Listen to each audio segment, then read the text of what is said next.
Definitely a sporting, if not lifestyle and health theme to the programme this morning, isn't there? There is, definitely. 3 years ago, Jeff Whittington weighed 20 stone and lived on a diet of takeaways, pretty much. But when doctors warned that his type 2 diabetes could lead to him losing a leg, his two sons set themselves a huge challenge, actually, of turning their dad's life around. Jeff is now more than 6 stone lighter. Well, there you go. There's the evidence. Who's on your left? There's a father and 2 sons. Welcome, by the way. Thank you. And I mean, it's interesting just seeing you there straight away, Jeff. I mean, people can maybe weren't seeing what you were like before, but you look well. Oh, I feel wonderful. I really do. I'm just totally different man. I can do anything now as far as I'm concerned, thanks to these two. Well, we'll talk a little bit more about how that came back. Let's have a little look first about some of the story. I'm just absolutely petrified of this. I'm really, really scared, silly. Can you answer me that? He's a fantastic dad. He's been a brilliant dad, and he's a brilliant granddad. And if we don't do something about it, no one else is going to. Well, this is bad, this. I really shouldn't be doing this. We need you to step up to this now. We need you to say, well, I can do this. I can stand up and be the diabetes champion. How many millions of pounds we spend on this thing? And at the end of the day, it's because I'm eating the wrong stuff. I'm drinking the wrong stuff. I'm doing everything wrong myself.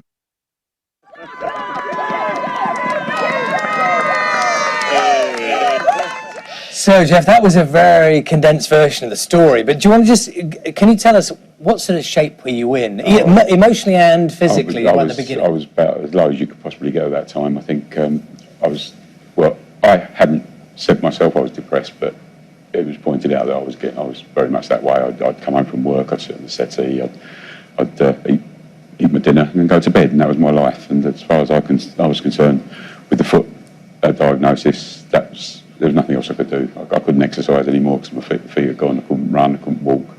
So, yeah, I'd virtually given up, I think, at that stage. Wow, that's quite a thing to admit as well, isn't it? It certainly is. I mean, as I say, at the time, I didn't actually realise I was in that condition. This was life, and that was what it's going to be. So, it's from your point of view, as sons, seeing your dad in this state, you sort of took on the view that you were going to try and have to do something about it. Yeah, we really had to do something about it, really. Looking at him, the way we had lost his personality, that was the biggest thing. His personality had kind of gone away. He was always such a kind person, such a great person to be around, fun, and that had kind of gradually disappeared. But, that's why we decided that we had to try and do something about this. We knew that he wasn't eating particularly well and eating right. We knew this disease had something to do with food and with, lack of exercise as well. So we just felt we had to get on it and do something about it. Even if we didn't know whether we could actually beat it, we had to have hope there and really try. So part of the story is about addressing the physical problems and the dietary problems, but a big part of it is the emotional issues. Definitely. And in some ways, that was the hardest part, wasn't it? Because I know the relationship between sons and fathers, sometimes things never get said. And there was an element of that in this story, wasn't there? And you had to get over that hurdle. Yeah. There's a definite sort of role reversal that was really strange for us, and it still feels strange now sometimes, trying to tell your dad what you should do, But Dad had always told us what to do. It just accepted that. But we knew it wasn't working for him. He'd tried so many times to lose the weight, and it'd all come back on again. And tell us a little bit about the unhappiness, because you talked about depression.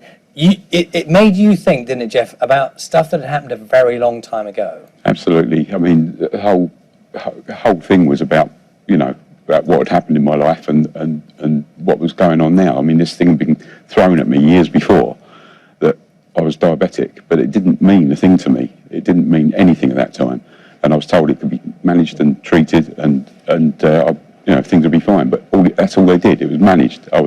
Medication increased. Eventually, we reached a stage I was going to be on an insulin injection. Everything online points to, and all the official guidelines point to, management of the condition and really progressive illness. And the difference for us was finding the positive stories that meant that we could fix it. And we searched, and all we really had was an internet connection and blind hope. Okay. Those two things, everybody has. And massive challenges. And let's have a look at one of the more. There are lots of trying moments, but one of the more trying moments of the journey. Yeah. I will not eat octopus. If you had it with some prawns. I will not eat octopus. I will not eat whelks. There's certain things Not at the I will moment. not Once eat. you're fish, Snails, you will. definitely not. Once you're fish, you Frog's will. legs, no. Listen, but once you're fish, you will. It's no one. Once you're mentally fixed as well. I won't. I'm not going to eat it. You can buy it, but I'm not going to eat it. Have you ever tried it? No, I'm not going to try it. I will not eat that thing. We need to put this in a bit of context. This is you on your road trip, isn't it? That's And right. and on the way, you're discussing what you should or shouldn't be eating. And Jeff, you're not helping, are you? No, not at all. I mean, right up until that point, my diet was horrendous. I mean, fast food was just my standard thing, and there was no way they were going to get me eating some of this stuff and cooking it. Talking about me cooking it myself as well. I mean, it wasn't going to happen. Okay, so it's an amazing story, and I kind of want to forward wind in some ways to the end of the story because I know it's been really tough. I know there've been there's lots of tears along the way, but the bottom line is you've lost a huge amount of weight and you've done an amazing challenge as well. Just tell us about that. Yeah, it was incredible. They set the challenge for me quite early on in the Which project. is a 100-mile bike 100-mile ride, bike which is ride. a long way. It is a very long way, and it's through the Surrey Hills and through London, and it's absolutely unbelievable. And when they first said it, I went along and said, fine, okay, yeah, I'll do whatever, because I'd already said to them I'd do whatever they asked, just to get things going. Yeah. But I never ever thought I'd reach that stage where I could complete that ride. And when you started, you were able to bike, what, 4 miles? At the most, with him pushing me. Really? I mean, literally any Oh, hill, yeah. it was an awful lot. But the surprising thing was, you only need to get over a certain hump in that sort of procedure, and suddenly you're able to do it. Well, suddenly I couldn't keep up with him as well, so I had to go and get myself Yeah, a to bike. get his I'm mindful that maybe people watching this morning who've got family members who they're really worried about, that thing of just Yep.